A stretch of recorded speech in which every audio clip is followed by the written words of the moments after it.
Hello everyone, I'm Sophie Murray-Farell. I'm the Director of the Connected Communities team at New South Wales Premier's Department. I'm not an academic or a researcher, I'm a policy practitioner, as it were.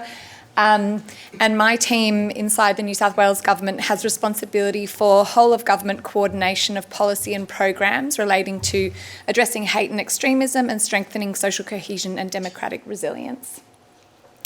I'm going to talk with you today about a project that we're doing in partnership with Deakin University, Mapping Online Hate in Australia.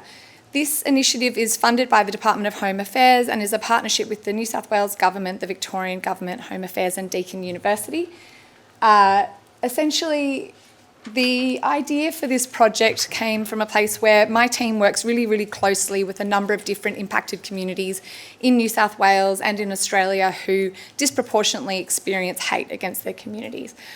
We work really closely with the Islamophobia Register Australia, with the ECA, the Executive Council of Australian Jury, and a number of other organisations like ACON in the LGBTIQ+ space who historically have collected their own data about reports of hate against their own communities. These are community-owned and run hate registers. And from a policy perspective inside government, it's very challenging to look at all of those data streams and come up with a consistent, reliable data set that can meaningfully help government invest resources, policy and program efforts where they're needed most to address these really complex challenges. So my team started having a lot of conversations with people that work in this space. We found Matteo and Dan from Deakin University who had the idea that whilst having a unified hate register would be a really complex interjurisdictional piece of work that would be very difficult to undertake, there was an opportunity to look at online hate in a consistent way to measure trends and locations and real-time patterns of hate against particular communities in Australia. As I said, we work really closely with a range of impacted communities and they all have a different way of measuring the hate against their communities, different questions that they ask and different ways of collecting that data. So the vision for this project is it's an Australia-wide project. We have a governance committee that has a number of different federal and state government organisations that are supporting us in developing this product. We work with the Australian Human Rights Commission, the Victorian Human Rights and Equal Opportunity Commission, with law enforcement agencies in Victoria and New South Wales, multicultural policy agencies, Aboriginal Affairs New South Wales is one of our governance members. So it's a really robust governance committee. We have e-safety on that committee as well.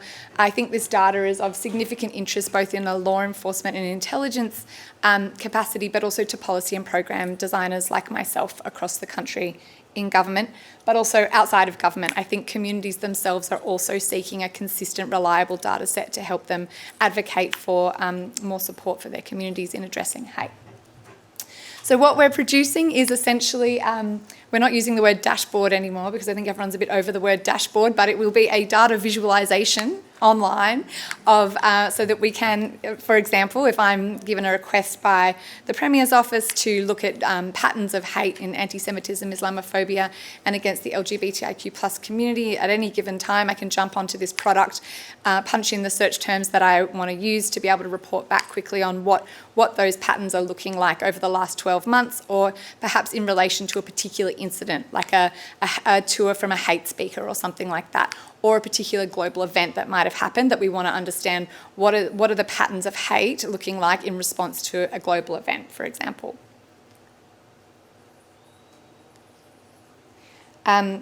I will note that, I should probably mention the communities that we are tracking the hate against. We're looking at, this is a pilot project and it's funded with Countering Violent Extremism funding. One of the primary things that we're looking at is the relationship between online hate and violent extremism and real-world acts of hate-fueled violence or violent extremist violence. So for that reason, we've chosen 5 communities that are disproportionately targeted in far-right extremist narratives. So Muslim communities, Jewish communities, First Nations people, women and LGBTIQ+ communities. The way that we're designing this product, I won't even attempt to get into the technical detail because that's why wonderful Matteo is here and he will explain it all in much more detail. But one of the key principles of this this project is working in partnership with impacted communities. Other efforts to do similar projects to this around the world have not used community annotators. So we're working with particular representatives from each of those 5 community groups to program the language model that is scraping for online hate. And that's really interesting because it's a perception of hate against their own community that we're tracking through this tool. That's it. I'm going to hand over to Matteo to provide some more granular insights. I will just say as well that in addition to the dashboard or data visualization product, Deakin's also doing some deep dive research reports, which will be the primary focus of what Matteo will speak about now. Thank you, Sophie. Thank you very much. I clearly used ChatGPT to do the image. Of course, we know machine learning models and AI is as good as the data we give. So what we really wanted to do is, as Sophie said, to find ways to train the data set using the views of affected communities and people who have experience of what hate is, so from or contacted by the organizations collecting data that Sophie mentioned, about what hate against them looks like. So it's important to say that Sophie mentioned it quickly, I will not talk about it too much, but really in the literature in data science, it's shockingly not discussed who the annotators are. So the background characteristics of people doing the labeling of the data, which then informs the machine learning models that we use, is just something that it's not existent. And it's a sociological problem, right? I am now sitting with annotators from Jewish, First Nations, Muslim, gender diverse communities. And it's very important, the background they have, even within the one community, to understand how they define hate. And the way in which they define hate basically trains the algorithm to label hate in unseen data in that way. And the algorithms are becoming pretty good. I mean, with a lot of examples, we can teach a machine learning model to think like a community member, for example. This is just, of course, we thought that the annotations done by people in the communities were different from annotations done by people not in the communities. We did a little test to see if it was true, and we actually found some interesting results. So we compared annotations of a sample of containing hate and non-hate targeting gender diverse identities, and we had the same data set annotated by a group of people from the community, so gender diverse, and general Australians not from the community. And we asked, after giving them a training and explaining, the thresholds of hate, the definition we adopt, and then we said, okay, label the data. Well, of course, almost all the annotators agreed about the majority of the data. So they agreed about 1,200 out of 2,000 contents being non-hateful. All, community and general population, they all see, okay, this is not hateful. They all agreed about 400 contents being hateful. And it makes sense because the most hateful stuff, we all agree, okay? And then there is a gray area. So, and in the gray area, we noticed they kind of split. So for 221 contents, the community annotators thought they were hateful and the general population didn't. Thought, no, this is not hateful. But the other way around, 138 contents, the general community, general Australians, thought they were hateful, and the actual gender diverse community said, no, this is not hateful.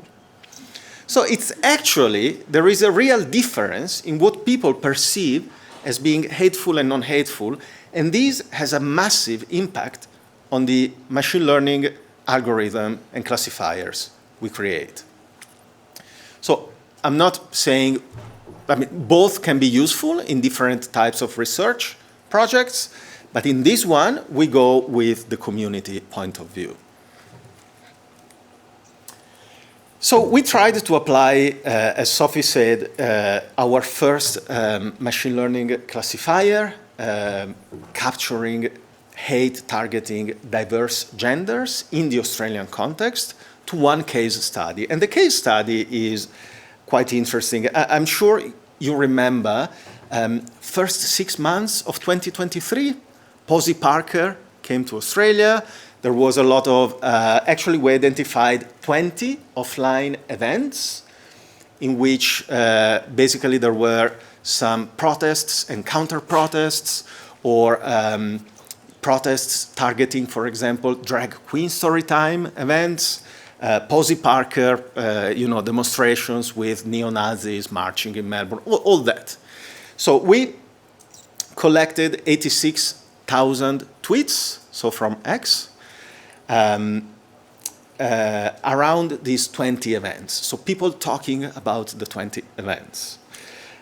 And the aims were about, of course, trying to understand the links between online and offline data, and also to understand, I mean, we kind of knew that there was a surge in hate during that period, targeting gender diverse communities. But is that true or not?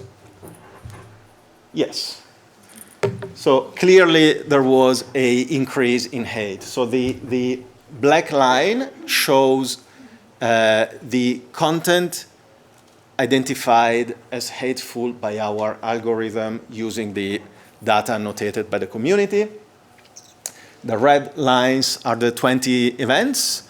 So kind of during the period around the 20 events, we have seen an increase in hate, in the volume of hate. So first of all, yes, there was something, but also we actually tried to understand, okay, does hate increase around the event and then decreases? Or is there some other dynamic here? And of course, it is more complex, a little bit of both, but we see, we have looked at the average level of hate in the 7 days before and 7 days after each event. The red line captures contents, hateful contents, mentioning the event directly, and the blue line captures content not mentioning the event directly. Meaning, so this means that hate discussing a specific event increases before the event, when there is, and then decreases, and then that discussion disappears, as we expect. But over time, kind of, we have seen a trend that hate persists in conversations around general issues related to gender identity, women in sport, and all the other discussions linked to gender identities. And that level of hate continued to stay over time well beyond the event. This tells us that, from the literature, we actually know, and I have done a few studies as well, we see that usually there is one event, a trigger event that people study, I don't know, a terrorist attack, and then levels of hate decrease. But when you have multiple events, they of course feed one into each other, and the level of hate remains high over time, and it takes a long time to drop. Meaning, and this is something we don't really look at in the academic community, and I think potentially even in government and community organizations, the long-term impact of these type of events, we don't understand it very well. Does it shift people's minds and polarization among communities? Does it increase? Does it has a cumulative effect on hate? So this is all something that we have to understand a little bit more. Another very interesting analysis that we have done is that we labeled users in our network. So we had 85,000 tweets posted by about 14,000 users in our network. So we did a giant network of the users connected by interactions, meaning if I retweet someone's tweet, I'm connected with that person, okay?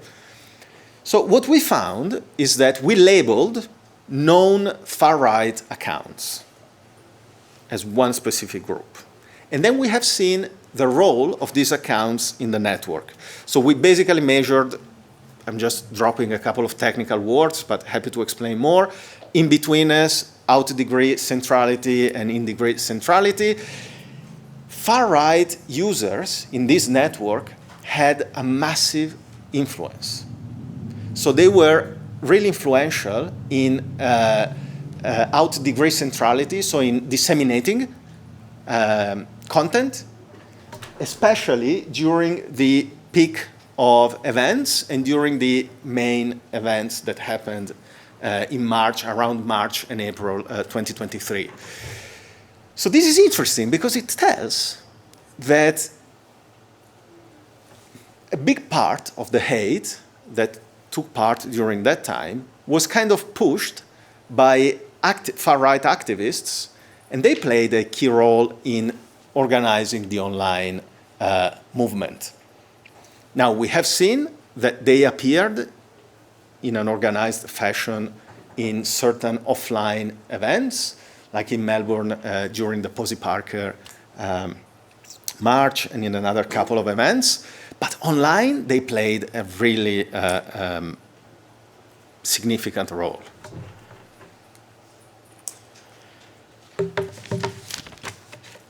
So another analysis, which we think is pretty interesting, and it connects really well with the presentations before in relation to the anti-government point. So we had one, of course, we are not using just the machine learning classifier trained by our community annotators. We use different ways to label the data. So we are, of course, playing with new technologies like the new models of ChatGPT and trying to, let's say, label the data in different ways. And one of the classifiers we used was we asked ChatGPT to label conversations expressing negative views of government institutions and politicians. It's very broad, government institutions and politicians as well. So it includes potentially people who say, I hate or I want to kill, I don't know, Dan Andrews or Peter Duff, whatever. Also that, so specific individuals. Then we separated the 20 events into two groups. The events where violence happened, so clashes between police and protesters and counter-protesters, and where violence did not happen.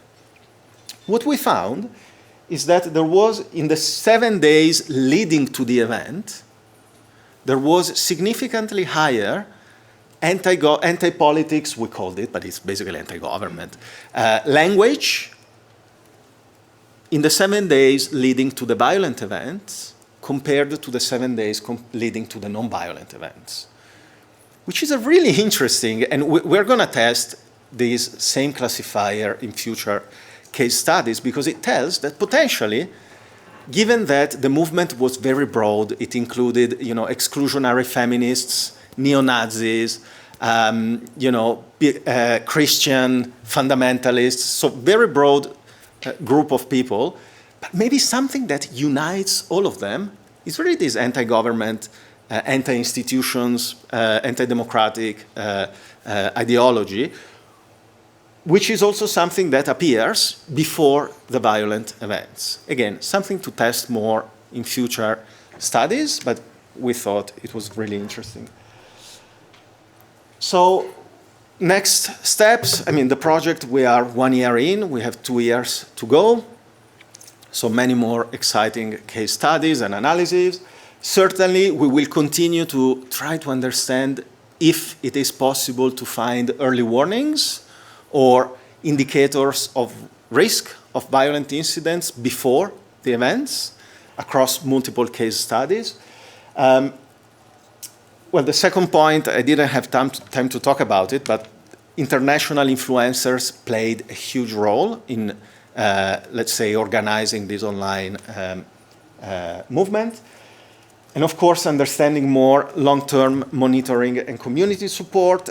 And the far right, the finding about the far right tells us that maybe there is potential to collaborate with law enforcement as well to understand the key actors in the network who are really disseminating and pushing certain narratives, especially in association with violent events. That's it.